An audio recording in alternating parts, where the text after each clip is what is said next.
Hello guys, welcome back to my video. Basically मेरा नाम है जयस और मैं पटना मेरे की नीट का तैयारी करता हूँ। तो इससे पहले इस चैनल पे मेरा ब्लॉग वीडियो आता था। ये पहली बार है जो मैं किसी एजुकेशन में बात करने वाला हूँ। अगर नेगेटिव पॉइंट या कुछ अगर गलती सलती हो जाए तो आप लोग प्लीज़ कमेंट में मतलब बोल दीजिएगा, भैया इस तरह से बनाइए, तो कोशिश करेंगे। क्योंकि पहला वीडियो अगर कुछ गलती हो जाए तो माफ़ करिएगा प्लीज़। तो जैसे कि मैं बायो स्टूडेंट हूँ, तो सबके मन में रहता है क्या बायो स्टूडेंट बस मेडिकल फील्ड में ही जा सकता है या अदर किसी फील्ड में जा सकता है? नहीं सर, हाँ जी, आप बहुत ही अलग अलग फील्ड में भी आप बहुत अच्छा स्कोप है आपके लिए, अगर जा सकते हैं उसमें, अगर जाना चाहते हैं तो। लेकिन ये इसमें फीडबैक है, अगर मान लीजिए आप बायो रखे हैं अपना स्ट्रीम में 12th में, तो इसके पीछे एक ही रीज़न होता है, या आप बायो के प्रति ज़्यादा लगाव है। तो इसी के लिए मतलब कोई स्ट्रीम चुना जाता है। अगर बायो रखना या मैथ रखना है, इंजीनियर बनना चाहते हैं तो बेसिकली आप मैथ रखिएगा। तो इससे क्या पता चलता है आप मैथ में ज़्यादा इंटरेस्टेड हैं। तो मान लीजिए आपका मन कर गया, नहीं भाई आप बायो रख लिया, दूसरा फील्ड में अगर जाने का मन कर रहा है, तो जी हाँ जी, आप गाइस जा सकते हैं। आपके लिए बहुत ज़्यादा स्कोप है। सभी के मन में रहता है बायो स्टूडेंट है, डॉक्टर बनेंगे, बहुत रुपया छापेंगे, तो ऐसा कोई बात नहीं गाइस। उसके लिए आपको बहुत ही ज़्यादा टाइम भी देना पड़ेगा उस चीज़ में। 14 से 15 साल आपको देना पड़ेगा एक हाई सैलरी बनाने के लिए। तो गाइस मेहनत भी बहुत है। अगर आपका मन कर रहा है दूसरा फील्ड में जाने का, जैसे बिजनेस फील्ड में जाने का, तो आप जा सकते हैं। लेकिन एक एक बात सबके मन में रहता है, अगर बिजनेस फील्ड में आप जाना चाहते हैं तो भाई इंडिया में उसका भी बहुत ज़्यादा, अगर अच्छा यूनिवर्सिटी से आप करना चाहते हैं तो उसके लिए भाई बहुत ज़्यादा रुपया देना पड़ेगा। जैसे आईआईएम हो गया, उसके लिए आप पहले जो है ना जिपमेट का एग्ज़ाम होता है, और एगो और कौन सा एग्ज़ाम होता है, जैसे जिपमेट का, जैसे हम बिहार से हैं तो जिपमेट मतलब यहाँ पे एडमिशन हो जाएगा, और पास करने के बाद बोध गया, आईआईएम बोध गया। तो गाइस उसमें एडमिशन लेने वक्त मान लीजिए आप एग्ज़ाम दिए, पहले जिपमेट का एग्ज़ाम दिए, वहाँ पे सीट है बस 120 सीट है। आप एग्ज़ाम दिए, एग्ज़ाम के पास मान लीजिए आप पास करके आए, मतलब आने के बाद होता है ना किसी के हर एक के मन में इतना मतलब इतना डिफिकल्ट एग्ज़ाम को पास करके आए हैं तो बहुत ज़्यादा छूट मिलेगा। छूट तो मिलेगा और सबके कंपेयर में बहुत छूट मिलेगा, लेकिन आप उसका मतलब 5 साल का अगर कोर्स, 5 साल का कोर्स होता है BBA plus MBA, middle class के लिए बहुत ही ज़्यादा है। 28 से 35 लाख आपको लगेगा 5 साल का, तो है ना बहुत ज़्यादा ही। तो एक तो पहले इतना ज़्यादा एग्ज़ाम आप इतना मतलब डिफ़िकल्ट एग्ज़ाम को मतलब पास करके गए, उसका इतना रुपया लग रहा है। तो सबके मन में रहता है भाई इतना एग्ज़ाम, इतना किसी के मन में रहता है भाई इतना मेहनत करके अगर कोई एग्ज़ाम पास करके जाएंगे तो कहीं ना कहीं हमको रुपया बहुत कम देना पड़ेगा। जी हाँ, कम देना पड़ेगा, और सब कॉलेज के अनुसार से आपको कम देना पड़ेगा। लेकिन ये फ़ायदा है, अगर आईआईएम का अगर आपका डिग्री आपके लग गया, आईआईएम का थप्पा आपके पीछे लग गया, तो आपको मतलब अगर मान लीजिए आप इन्वेस्टमेंट किए 28 लाख किए मान लीजिए, जैसे आपका मतलब एवरेज पैकेज वहाँ पे हाईएस्ट पैकेज है, मतलब शायद जहाँ तक हम सर्च किया, आप गलत भी हो सकता है सही भी हो सकता है, शायद 21 लाख कुछ दिखा रहा है अगर हाईएस्ट पैकेज, और एवरेज पैकेज दिखा रहा है 10 से 15 लाख। तो ये है, अगर वहाँ से आप आईएम से अगर आप एमबीए करके निकले या बीबीए करके निकले तो आपके पास बहुत अच्छा अच्छा अपॉर्चुनिटी आ जाता है, बहुत अच्छा अच्छा कंपनी आपको जो है हायर करने के लिए रेडी हो जाएगा, मतलब ईजिली तरीका से। 1 साल तो आपको, 1 से 2 साल में आप जो है जितना भी आप इन्वेस्ट किए हैं सारा तो आप रिकवर कर सकते हैं। ये हुआ बिजनेस फील्ड में। इसमें है क्या, अगर बिजनेस फील्ड में आप जाना चाहते हैं तो कैसे भी करके जानो, आप अच्छे फैमिली से आप बिलोंग करना पड़ेगा। जैसे आप बिजनेस फील्ड में अगर जाना चाहते हैं तो मन में रहता है बिजनेस करना है, तो भाई ऐसे जैसे आप अगर मिडिल फैमिली से हैं तो भाई पहले रुपया इन्वेस्ट करना पड़ेगा। मान लीजिए आप डॉक्टर में, चलिए ये तो हुआ बिजनेस फील्ड का बात बता दी आपको। वही अगर आप डॉक्टर करना चाहते हैं तो मान लीजिए अगर बाई चांस भाई देखिए, सभी को सरकारी कॉलेज मिलना या नहीं मिलना वो हमारे हाथ में नहीं है। आज मान लीजिए 10 लाख बच्चा एग्ज़ाम का प्रिपरेशन कर रहा है, मान लीजिए उसका सीट है 40,000 या 1 लाख, उसमें तो 9 लाख बच्चा तो भाई वैसे रह गया ना, जिसको एमबीबीएस नहीं मिल पाया, अच्छा कॉलेज नहीं मिल पाया। तो एक पॉजिटिव थिंकिंग सही बात है, लेकिन उतना भी पॉजिटिव थिंकिंग अच्छा नहीं है बात। अगर प्लान ए है तो प्लान बी भी लेके चलिए भाई।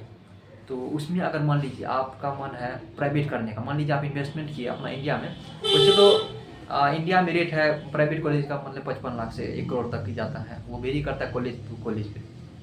मान लीजिए आप एडमिशन ले लिए, लेने के बाद जो दिक्कत आती है, मान लीजिए आप एडमिशन लिए, एमबीबीएस कोर्स कर लिए, कोर्स करने के बाद आपका सैलरी होगी 50 से 60 हज़ार या 70-80, वो वेरी करता है, आप मतलब किस आप प्रोग्रेस के साथ मतलब हुआ।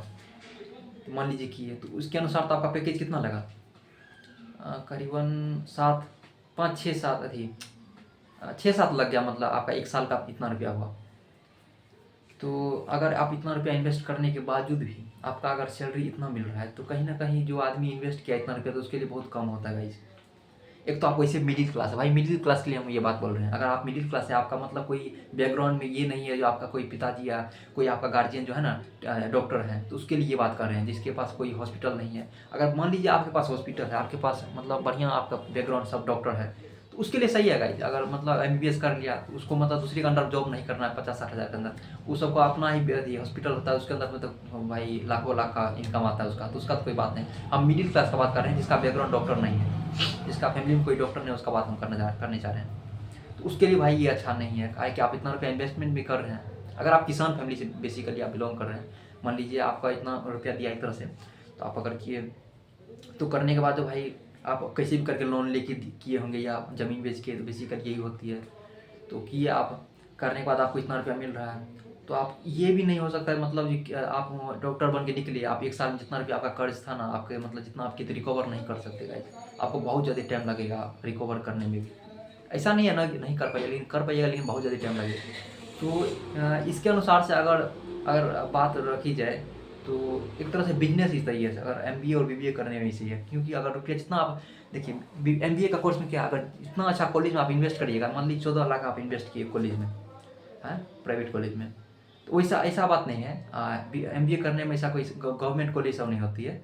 बस इसमें आपका रुपया तो भाई लगेगा, चाहे आप कितना बड़ा आईएम अहमदाबाद से करिएगा या आईएम जम्मू से करिएगा, आईएम बोधगया से, जहाँ से करिएगा भाई, जितना भी आपका गवर्नमेंट कॉलेज है, सब में आपको रुपया जो है ना भाई बहुत अच्छा अच्छा लगेगा। जैसे 28 लाख हो गया आईआईएम का, जहाँ तक हम पता कि 28 लाख है 2 साल का। भाई एमबीए का कोर्स है 2 साल का, 2 साल में आपको इतना रुपया लग रहा है। तो ये है, अगर आप इतना रुपया इन्वेस्ट कर दिए, तो आपका बहुत ज़्यादा चांस रहता है आप 1 साल के अंदर जो है जितना रुपया आप मतलब जितना आपका लोन लिए होंगे या जो भी है रिकवर कर सकते, जितना आप इन्वेस्ट किए हैं 1 से 2 साल के अंदर इन्वेस्ट कर सकते हैं, मतलब जितना पूरा कर सकते हैं, जितना जितना रुपया आपके ऊपर कर्ज है सारा कुछ है ना, कर सकते हैं जितना, उतना आप अर्न कर लीजिएगा अगर एमबीए करने के बाद कोर्स अच्छा जगह से किए हैं। तो यही दोनों के बीच डिफरेंस है। मैं ये नहीं कहना चाहूँगा भाई ये डॉक्टर ये ख़राब है और एमबीबीएस एमबीए सही है। मैं ये मतलब दोनों के बीच में है ना डिफरेंस बताना चाह रहा हूँ, difference between A doctor and MBA. अगर अगर आप रुपया इन्वेस्ट कर रहे हैं, तो आप मतलब किस चीज़ पे करिए, या डॉक्टर पे या एमबीए पे, मतलब बिजनेस पे। तो ये आप लोग पे डिपेंड है। हम लोग के मन में ऐसे रहता है मतलब डॉक्टर बनने के बाद इतना रुपया उतना रुपया, लेकिन ऐसा सच्चाई है नहीं। बेसिकली मैं भी अगर डॉक्टर नहीं हो जो बता सकता हूँ, लेकिन जहाँ तक इंटरनेट से मैं पता किया, जितना जगह से मैं हो सकता है, जितना आप देख सकते हैं, वीडियो में देख सकते हैं, यूट्यूब पर देख सकते हैं, गूगल पे देख सकते हैं, जेमिनी पे देख सकते हैं। आजकल तो बैठे बैठे बहुत सारे चीज़ के बारे में जानकारी हो जाती है। ज़रूरी नहीं उस फील्ड में जाके ही आपको है ना सारा कुछ डिक्लेयर करे। तो अगर आपके मन में है अगर रुपया कमाना ज़्यादा, तो आप पहले आप सब चीज़ के पीछे बैकग्राउंड चेक करिए, है ना। देखिए एक बात बताना चाहते हैं, ये मेरा लास्ट टॉपिक होगा, उसका वीडियो है ना ऑफ कर देंगे। तो देखिए, मान लीजिए एक लेबर भी 14 घंटा काम कर रहा है, एक मान लीजिए बिजनेसमैन भी 14 घंटा काम कर रहा है, एम्प्लॉय भी बिजनेस के अंदर जो एम्प्लॉय काम कर रहा है वो भी 14 घंटा काम कर रहा है, एक बिजनेसमैन भी काम कर रहा है। लेकिन बताते हैं, एक लेबर मेहनत करिए जिसकी है ना, काम करने के बाद आपको है ना अच्छा सैलरी मिले, है ना।